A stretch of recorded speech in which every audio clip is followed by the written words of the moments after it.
Hello friends, मेरा नाम है प्रीति और स्वागत है आपका प्रीति पीसीएस में। इस एपिसोड में हम देखने वाले हैं सीटेट से रिलेटेड जितने पीवाईक्यू है। हम देखेंगे कि कैसे कंप्रीहेंशन को सॉल्व करना है। हर साल 19 से 20 क्वेश्चन आ ही जाते हैं। जिनका भी मैथ रीजनिंग अच्छा नहीं है उनके लिए कंप्रीहेंशन ही एकमात्र रास्ता दिखता है। तो चलिए शुरू करते हैं। बिना इसको पास किए जीके पास करने का कोई महत्व नहीं है। तो समय को बिना गंवाए स्टार्ट करते हैं, पढ़ते हैं। बोल रहा है डब्ल्यूटीओ के सदस्य होने के कारण भारत उन समझौतों से बंधा हुआ है जिन पर भारत समेत इसके सदस्यों ने हस्ताक्षर किए हैं एवं समर्थन किया है।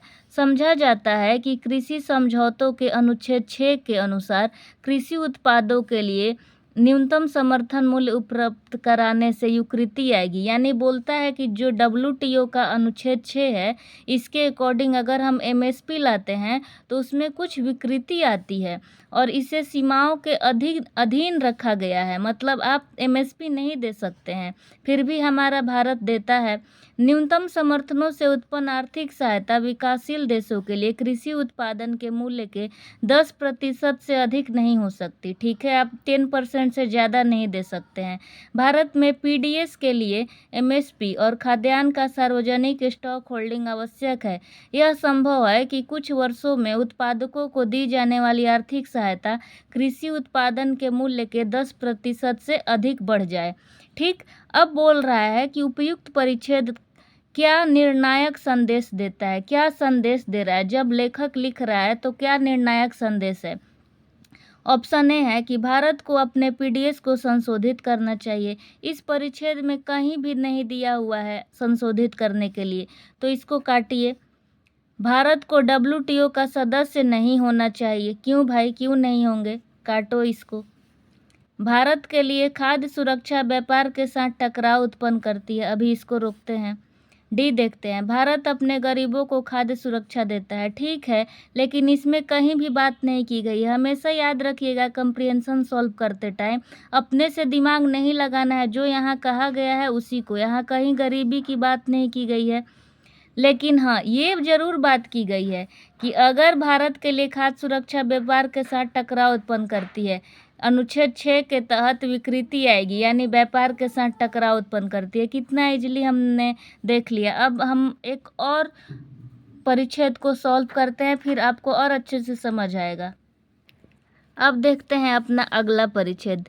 ये कहता है कि शिक्षा जीवन में महान बदलाव लाने की भूमिका निभाती है। ठीक, खासकर इस तेजी से बदलते और वैश्वीकरण की तेज गति वाले विश्व में विश्वविद्यालय बौद्धिक पूंजी के अभिरक्षक और संस्कृति एवं विशेषज्ञतापूर्ण ज्ञान के प्रवर्तक हैं।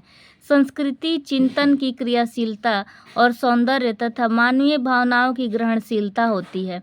केवल बहुत सी जानकारियों से युक्त व्यक्ति ईश्वर की धरती पर सिर्फ एक उबाऊ इंसान भर है।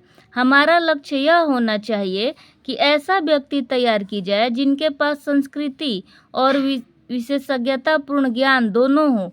उनका विशेषज्ञतापूर्ण ज्ञान उन्हें आगे बढ़ने के लिए एक मजबूत आधार प्रदान करेगा और उनके संस्कृति उन्हें दर्शन की गहराइयों और कला की ऊंचाइयों तक ले जाएगी।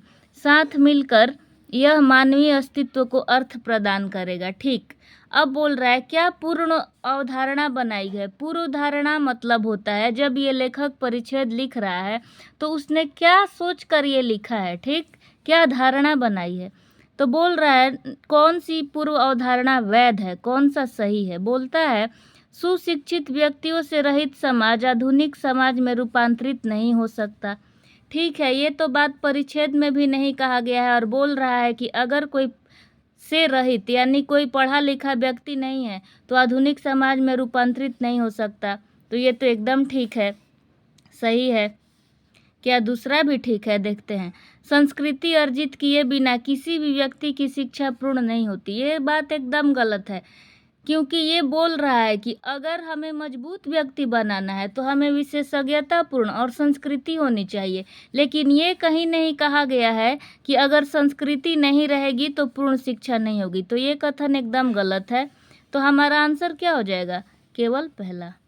ठीक है, एक और परिच्छेद देखते हैं। ठीक है, आर्कटिक महासागर में ग्रीष्म ऋतु के दौरान बर्फ अपेक्षाकृत अधिक पहले और तेजी से पिघल रही है, ठीक है, और शीत ऋतु की बर्फ बनने में देरी लग रही है। पिछले 3 दशकों में ग्रीष्म ऋतु की बर्फ का परिणाम लगभग 30% तक घट गया है, ठीक है।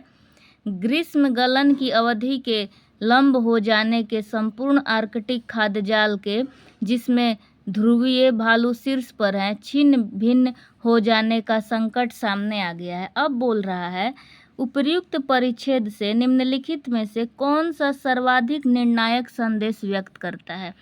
ऑप्शन ए है कि जलवायु परिवर्तन के कारण आर्कटिक ग्रीष्म ऋतु अल्पावधि की परंतु उच्च तापमान वाली हो गई है, ठीक।